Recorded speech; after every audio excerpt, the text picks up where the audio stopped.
दोस्तों नमस्ते। आज की मेरी कविता का शीर्षक है तुम्हारे वास्ते। कविता है, कुछ नए शब्द गढ़ना चाहता हूँ, कुछ नए शब्द गढ़ना चाहता हूँ सिर्फ तुम्हारे वास्ते, लेकिन मैं यह अकेले नहीं कर सकता, अगर तुम रहो रूबरू तब यह मुमकिन है, अगर तुम रहो रूबरू तब यह मुमकिन है कि मिल जाए चांद और सूरज का पर्याय, जिसका अर्थ तुम्हारी टिकुली से मेल खाता हो।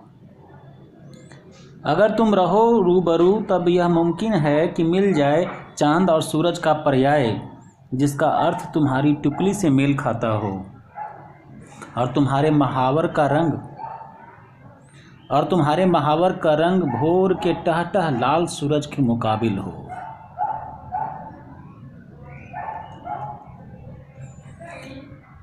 कुछ नए शब्द गढ़ना चाहता हूँ सिर्फ तुम्हारे वास्ते, लेकिन मैं यह अकेले नहीं कर सकता, अगर तुम रहो रूबरू तब यह मुमकिन है कि मिल जाए चांद और सूरज का पर्याय, जिसका अर्थ तुम्हारी टिकुली से मेल खाता हो, और तुम्हारे महावर का रंग भोर के टहटह लाल सूरज के मुकाबिल हो।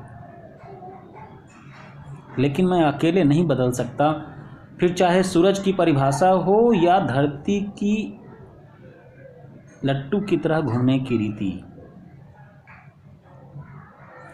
लेकिन मैं अकेले नहीं बदल सकता, फिर चाहे सूरज की परिभाषा हो या फिर धरती की लट्टू की तरह घूमने की रीति। हाँ, अगर तुम रहो रूबरू तब यह मुमकिन है कि रगों में दौड़ते हमारे लहू संवाद करें और शब्दों को हमारे प्यार के सांचे में ढालें।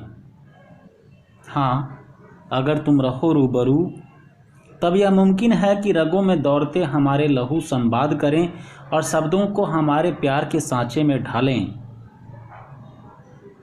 जब तक ऐसा नहीं होता है रहने दो इंतज़ार मेरे हिस्से में, जब तक ऐसा नहीं होता है रहने दो इंतज़ार मेरे हिस्से में, और तब यह मुमकिन है कि कुछ शब्द उग आएं, जैसे उग आते हैं सखुआ, पाकुर और नीम।